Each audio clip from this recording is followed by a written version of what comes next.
जय हिंद दोस्तों। एक स्टूडेंट का डाउट था कि इंडियन पॉलिटी को एनडीए के लिए प्रिपेयर कैसे करें। इसलिए ये वीडियो मैंने स्पेशली बनाई है। मोर ओवर, एक एग्जांपल के साथ मैं आपको समझाना चाहूंगा।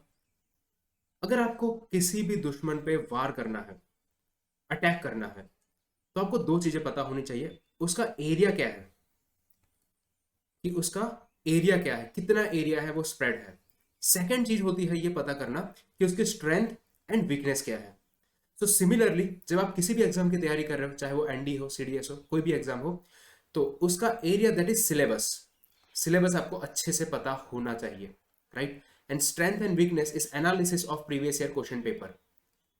Analysis of previous year question paper, ये दो चीजें अगर आपको पता है तो आप इजीली कोई भी एग्जाम क्रैक कर सकते हो।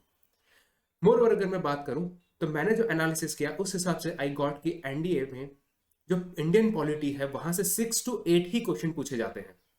And I have divided in such a way कि आपको पढ़ने में थोड़ी सी आसानी हो, थोड़े से इंपॉर्टेंट पॉइंट्स पे आप ज्यादा फोकस करो, ताकि कम समय में ज्यादा मार्क्स ला सको। अगर नॉलेज के लिए पढ़ना है तो डेफिनेटली आपको बहुत अच्छे से पढ़ना चाहिए, बट अगर आपके पास टाइम थोड़ा सा कम है और आपको मार्क्स फैच करने हैं तो ये आप फॉलो कर सकते हो, right. So I have divided into 3 main parts. First of all, Indian constitution को मैं डिवाइड किया है। इंडियन कॉन्स्टिट्यूशन को 2 पार्ट में डिवाइड किया है। फ्रेमिंग ऑफ इंडियन कॉन्स्टिट्यूशन, यानी यहाँ पे हिस्ट्री ऑफ इंडियन कॉन्स्टिट्यूशन है, कैसे कॉन्स्टिट्यूशन बना है, क्या बना है, कौन सी कमेटी रही थी, वो सारी चीजें यहाँ पे कवर हो जाएंगी। More over, main body of Indian constitution, जैसे कि वहां पे मैंने मेंशन किया है 3 से लेके 4 क्वेश्चन यहाँ से आते हैं। वन क्वेश्चन के करीब यहाँ से आपको देखने को मिल जाएगा। अगर मैं यहाँ पे बात करूं, आई have divided this into 5 parts. Legislature, executive and supreme court that is judiciary. ये 3 मेजर पार्ट में मैंने डिवाइड किया है। फर्स्ट ऑफ ऑल, तो ये 3 पार्ट में भी आपको कहां पे फोकस करना है। जब लेजिस्लेचर आप पढ़ रहे हो तो लोकसभा एंड राज्यसभा पे फोकस कीजिए। थोड़ा बहुत स्टेट के रिलेटेड भी देख लीजिए उसका, ठीक है। बहुत ज्यादा डेप्थ में नहीं देखना है, बट स्टेट रिलेटेड आपको थोड़ा सा पता होना चाहिए। जब यूनियन एग्जीक्यूटिव की बात करें तो प्रेसिडेंट एंड वाइस प्रेसिडेंट बहुत इंपॉर्टेंट है। और अगर मैं स्टेट की बात करूं तो गवर्नर आपको मोर और लेस पता होना चाहिए। अगर मैं बात करूं कि सुप्रीम कोर्ट, जुडिशियरी की, so in judiciary you have to study about the supreme court, high court and some of the subordinate court in India. तो वहां पे फोकस करना है। अगर थर्ड फोर्थ पार्ट पे बात करें तो that is articles. Important articles ही पढ़ने, सारे नहीं पढ़ने, हमारे पास बहुत सारे आर्टिकल हैं। We don't have to waste so much of time. तो इंपॉर्टेंट आर्टिकल्स आपको यहाँ पे पढ़ने हैं।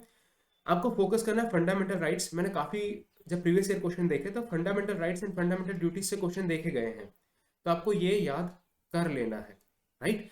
द फिफ्थ पार्ट है, वो है constitutional bodies like UPSC, all India services and so on. So इस तरीके से जो भी कॉन्स्टिट्यूशनल बॉडीज हैं उनके बारे में आपको पढ़ना है। मोर ओवर, इमरजेंसीज के बारे में भी आपको पढ़ना है, क्योंकि क्वेश्चन देखे गए हैं।